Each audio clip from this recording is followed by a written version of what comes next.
Hello everybody, in this video we're going to be going over how to optimize your late game Sylas build and whether you should be selling your ability haste items for magic penetration items once you hit full build.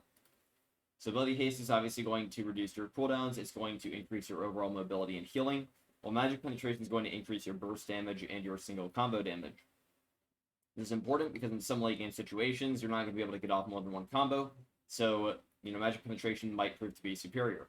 Wanted to go over the statistics and how much exactly magic penetration does in terms of increased damage, how much the cooldowns are higher, and sort of let you guys decide what you think is going to be superior in your situation, because this is pretty subjective. It'll vary from game to game. I just wanted to give out this information so that you guys have the stuff that you need to make an informed decision. So first, how is magic penetration calculated?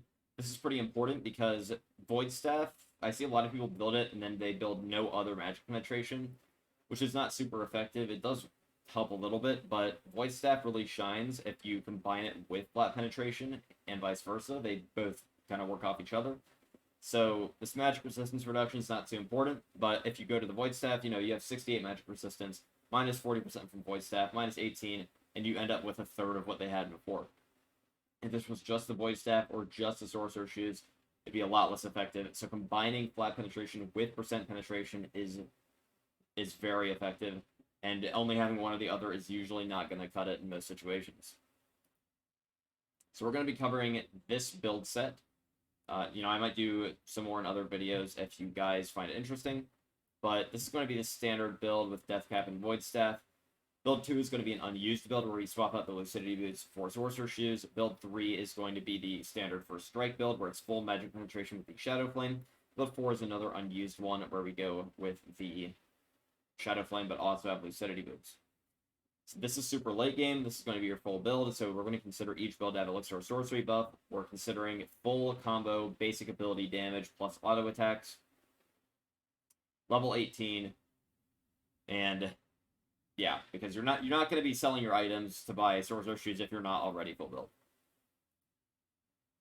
This is the graph of damage versus magic resistance. We can see build 1 is consistently the lowest. This is going to be the standard build. Build 2 and build 4 are about the same throughout, and then build 3 is going to be the highest, which makes sense because it has the most magic penetration. These are the specific numbers. We can see, 50 magic resistance is going to be about the base magic resistance. Base magic resistance for most range champs. 60 is going to be pretty common as well. 80 to 90 is going to be your bruisers with like Merc Treads and nothing else. And then maybe like 110 to 125 is going to be like your Vayne with a Force of Nature and Merc Treads or something like that. So we can see in this, 60 to 100 range, build 3 does over 30% increased damage compared to build 1. Absolutely massive. Build 2, you're still going to have a lot of increased damage. You're going to have 13 to 15%. And then build 4 is going to be pretty close to build 2. So you're getting a ton of extra damage with build 3. A little bit of extra damage with build 2. Build 4 is about the same. It does diminish as you go higher in magic resist amounts, though. So, if you're facing extremely tanky targets like 300 magic resistance somehow, then build 1 is going to pretty much be superior. But if we get into the cooldowns, we can see build 2 has a 12.5% cooldown increase, build 3 is a 38.5% cooldown increase, and build 4 is a 20% cooldown increase. So build 3 has cripplingly long cooldowns. As someone who uses that build every single game because I go the first strike build, it is pretty miserable waiting for cooldowns, but you do so much damage, it's actually crazy. So it really just depends on your playstyle, and it depends on your current situation. Build 2 is slightly increased cooldowns, but also a little bit of extra damage. And then build 4 is pretty decent cooldown increase, but you're not really getting much more out of it, so build 4 is not that great. We can see the E minimum downtime. This is just the E cooldown minus 3.5 seconds, because that's the recast duration. So build 1, you can chain together E's the fastest. The rest of them are going to be a bit slower. In terms of the utility, they all have the same amount of health because Cosmic Drive and Shadow Flame have the same health value.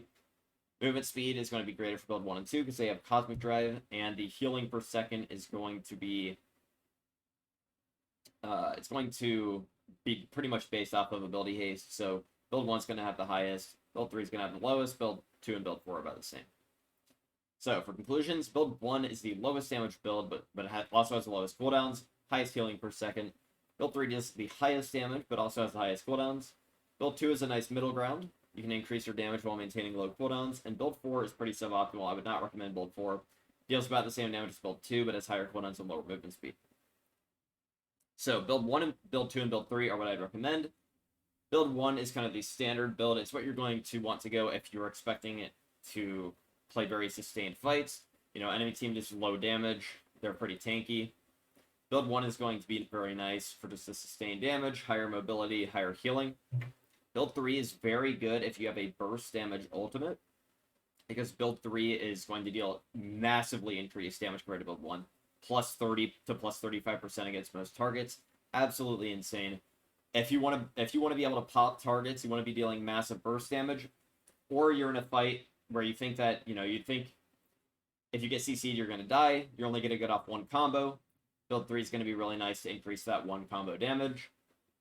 Or just for burst ultimates, again, Nico, Malphite, Blitzcrank, stuff like that. You're just going to do a lot more damage, but you're also going to have a lot higher cooldowns.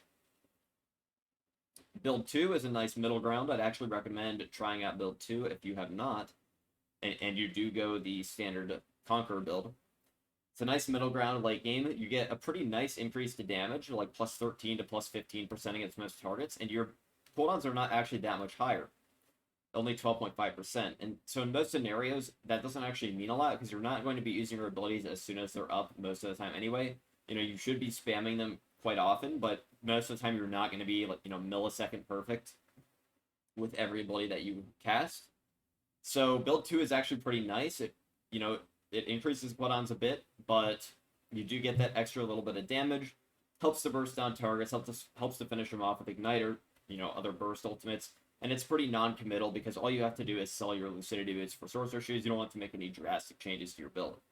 So I would actually recommend build 2 in most situations, unless the enemy team is super tanky. But build 2 is going to be a pretty nice alternative. Recommend you guys try it out. Again, a lot of this is subjective. It depends on playstyle. I like the high burst damage build, even though I will admit that the high cooldowns are a bit crippling.